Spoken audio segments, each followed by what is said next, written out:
Hi guys, welcome to today's video. Today I'm going to be showing you how to set up and position your drums and cymbals. I've done quite a few online lessons lately, and I've just been amazed with the amount of students that have got their cymbals or their drums facing the wrong way or too far away or just in the wrong position. So I'm going to talk mainly on positioning your drums really today, because I think it's really important. So vital key to helping you get smoothly and to play smoothly around the drum kit really. So let's start with the kick. So you've got your kick set up. You don't want to be sat too close to the bass drum. You don't want your you don't want to be right on top of the drum kit, because you're literally going to be really cramped and have nowhere to go. You want to put your foot just so it's just so you can see the tip of your toes really. You don't want your foot to be coming back on you. You want it to be going forward really. So yeah, kick right immediately in front of you, and then I think that's a good stepping stone to building the rest of your kit up and cymbals up around that. So my snare drum and my hi-hat, I like them to be nice and close to each other. I have my snare drum nice and close to my bass drum, and my hi-hat, I don't have the hi-hat overhanging the snare drum because that's going to get in the way, but I also don't have it too far away. I don't want to be reaching for that hi-hat. Okay, so the hi-hat is just overhanging the snare drum a tiny bit.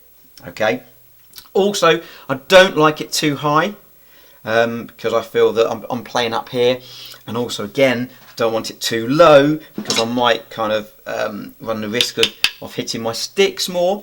So you've got to find what works for you, but for me personally that's a good starting point. Not too high, not too low. In terms of the height of the snare drum, this is an interesting one. I've seen lots of students lately with the snare drum really low. And certainly when we're going through grade pieces or just any piece that involves a rim shot, okay, you can't do that because your knee is going to be in the way and you physically can't get down on that rim to hit the rim shot. So I would say, in my opinion, have that snare drum about an inch higher than your legs, so you're not hitting your legs, okay? In terms of the toms, first of all, your toms need to be facing you, okay? You wouldn't believe how many toms I've seen in the last couple of weeks that are facing, like the medium tom might be facing that wall a tiny bit, the high tom might be facing that way or towards the ceiling. You want the face of your head towards you, okay? Now, in terms of angle, that's really up to you. You don't want them too angled down. You might end up denting the heads. At the same time, you don't want your toms too flat because you might end up hitting the rim more if they're too flat. So a nice angle where you're not going to hit the rim, but also the heads aren't too vertical, okay?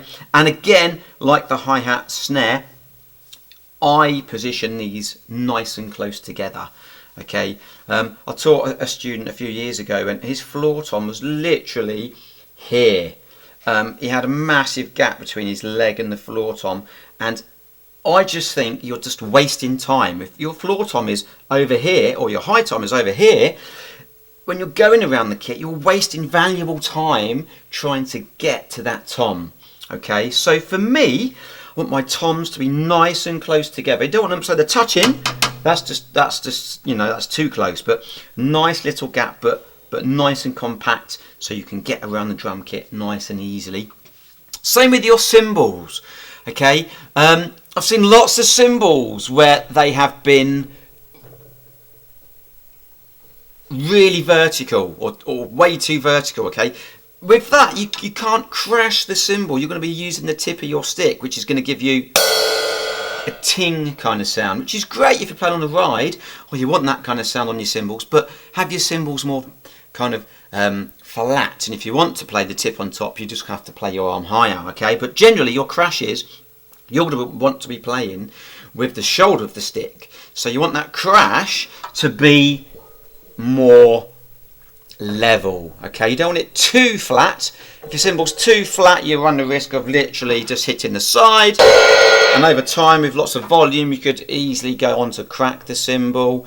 But at a nice angle, that's too vertical, but a nice angle, not too flat, not too vertical, and that will give you that perfect crash position. Ride cymbal, I've got my ride nice and low here. Some people have it up here.